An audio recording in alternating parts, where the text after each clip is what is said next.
Hey guys, Andy here. It feels so good to record. Welcome to Elsewhere High. I don't know much about this game. Other than that, I was actually gonna buy it on itch.io, and then I realized, oh, let me check Steam, and then I fucking had it on Steam. So yeah, welcome to Elsewhere High.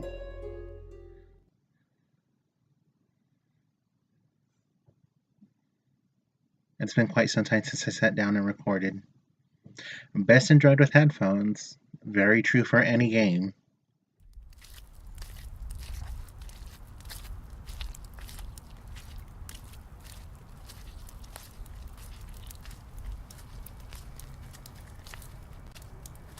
It wasn't very unusual for Derek to be walking on the muddy shoulder of a barren country road.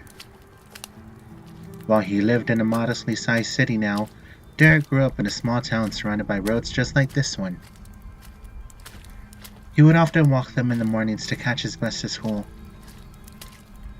That seemed like ages ago, though. Now that he resided in the city, he usually chose to walk to school, except of course for the days when the cold was overbearing or the heat too exhausting. And yet, he felt no comfort in this aged familiarity. Where's the stop? He lifted his head. His neck was tense. He was told there would be a sign. A blue sign or something, right? His frame was not of much substance, but still his feet pressed against the softened ground and felt mountains of displaced mud against the edges of his shoes. Actually, can I change the pacing of this?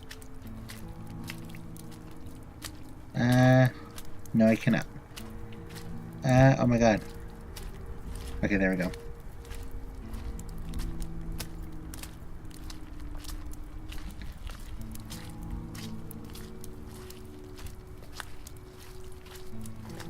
Maybe I missed it.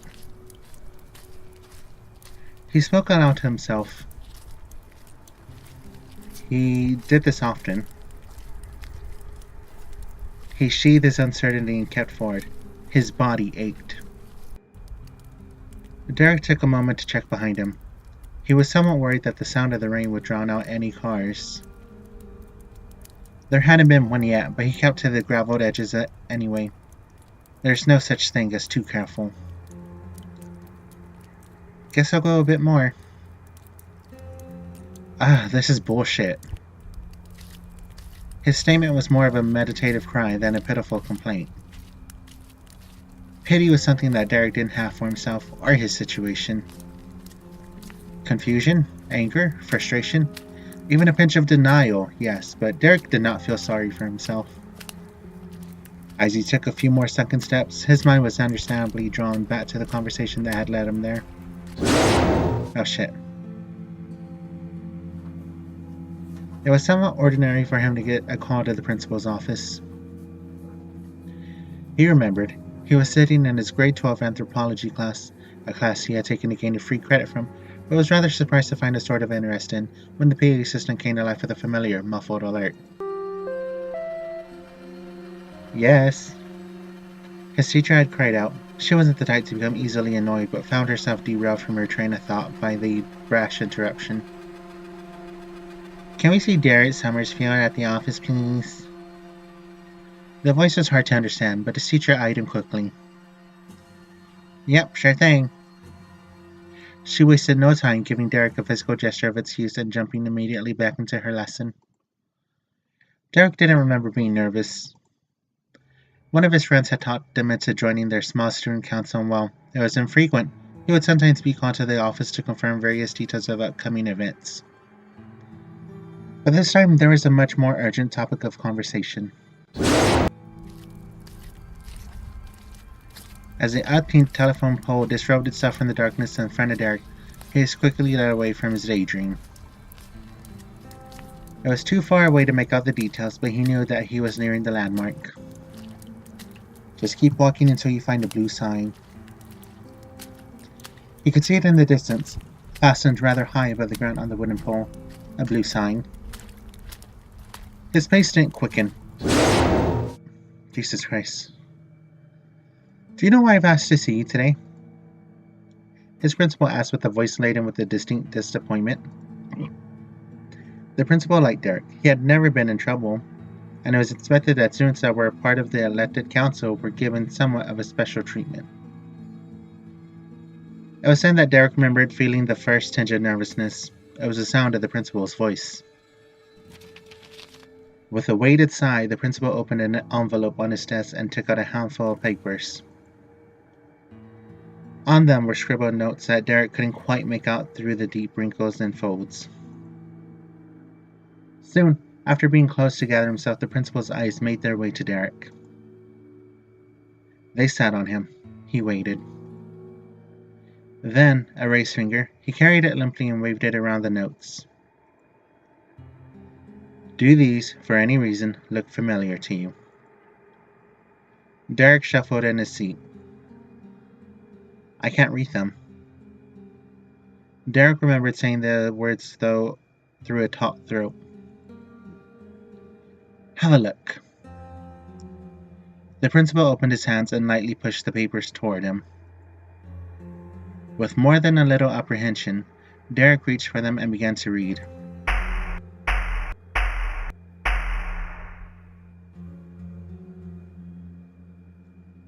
Little bitch. Skankiest girl in the school. Tell anyone I'll kill you.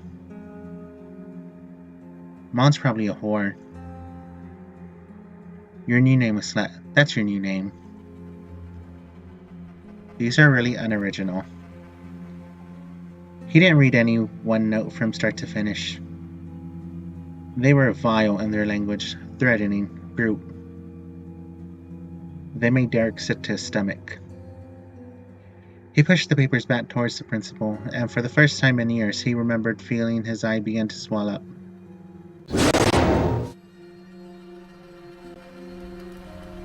Derek stopped. Against the swarm of browns and grays, the deep blue that covered the sign reclaimed his attention. Just keep walking until you find a blue sign. Once you find it, wait. It will come soon enough. He stood beneath the sign, his hands gripping the straps of his backpack. It was all he carried. I guess this is it.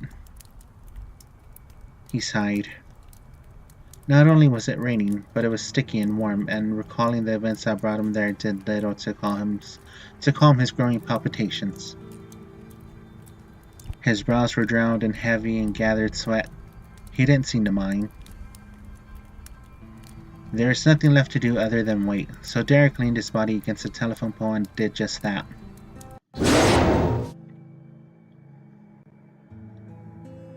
Do you know what these are? Derek remained silent for a moment, took a deep breath, and then exhaled with purpose, as if he were about to reply. But he couldn't. Derek? The principal's voice remained assertive, but was softened by a hint of worry. Derek's body felt like stone. His mind was lifted elsewhere. He couldn't think or move. In this moment of confusion and discomfort, he felt as if he had surrendered his will. It was taken from him and handed over to someone else. His voice returned and broke. His head hung low. Yes. That was all he said, still standing against that rotted pole. He could not explain why he had said it. Yes.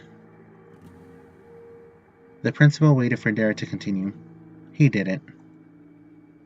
Derek, these notes were handed to me by a student named Priscilla Aberdeen. Do you know her? After taking a moment, Derek nodded. Yes, well, she handed me these notes in private. In secret, after trying to find a way to let someone know. She was terrified, Derek. Absolutely distraught. She was crying, sobbing, asking for help. He took a breath to rein in his escalating voice, then continued. Do you know anything about these notes? Derek's body was not his own. He felt a forced nod, his head on his behalf. The principal gathered himself. Derek, what do you know about these notes? Something lifted his tongue. Something put breath in his lungs. Something formed the words. I wrote them.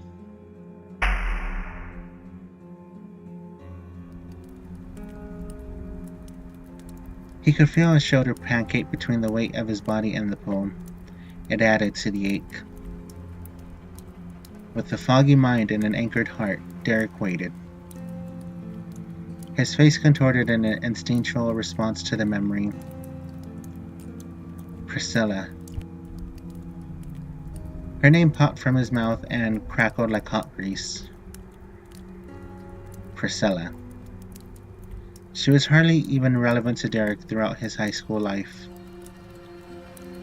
He didn't dislike her, he just didn't know her.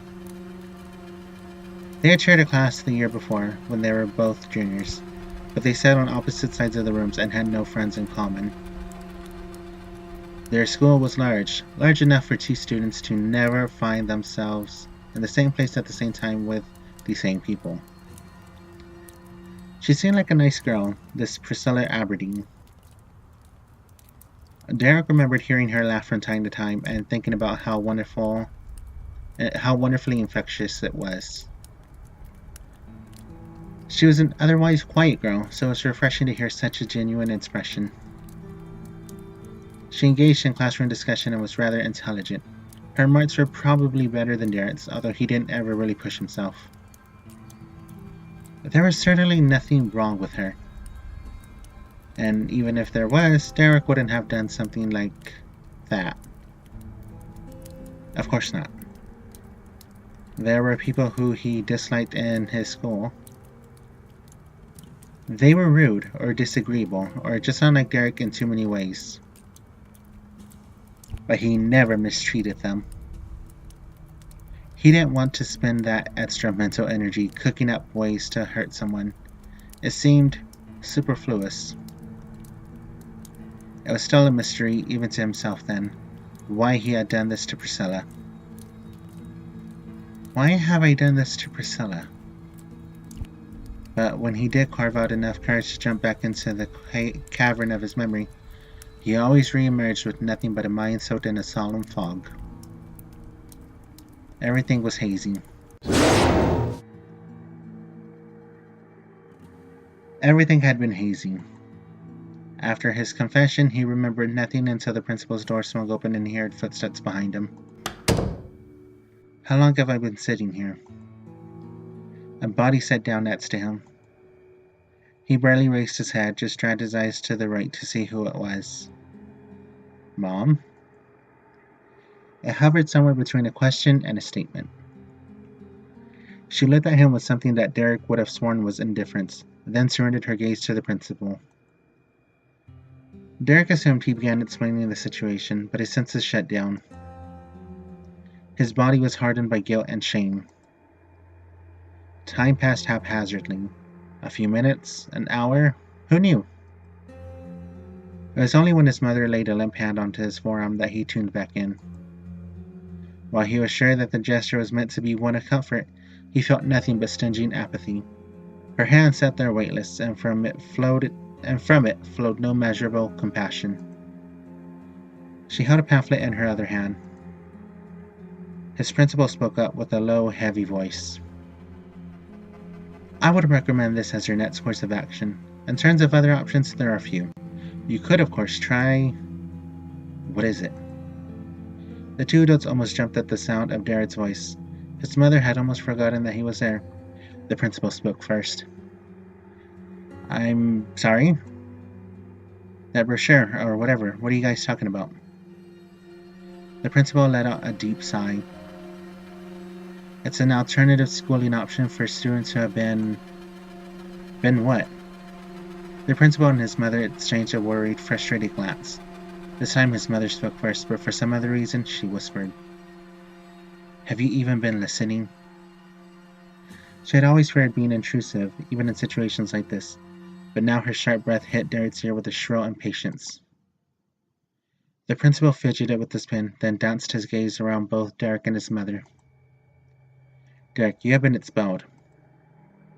His numbness somehow deepened into less of feeling, less of knowing, less of nothing. The silence hung like ornaments on the walls. Derek exhaled slowly. What I've given your mother is information on Elsewhere High. It's a new program, a new facility, a school for exceptional children, is its slogan. It's meant to accommodate families in situations like yours. They offer transportation, simple accommodations, classes that engage the students in. His voice began to fade away. Derek knew what his mother had decided, even though she had yet to open the pamphlet, even though she had yet to speak. It nearly scared him half to death. Perhaps he had fallen asleep, but somewhere in the distraction of his mind, Derek hadn't seen or heard the bus approaching. Its door swung open with a shrill creaking of metal. The motor rumbled conspicuously, as if it were pattering so loudly to hurry him up. Get on. Derek looked to his left, back down the county road, back down the track of muddy footprints he had left that, by now, had turned into a path of miniature pools. Fresh new raindrops hit their surfaces and sent hundreds of ripples to wave him goodbye. He didn't wave back.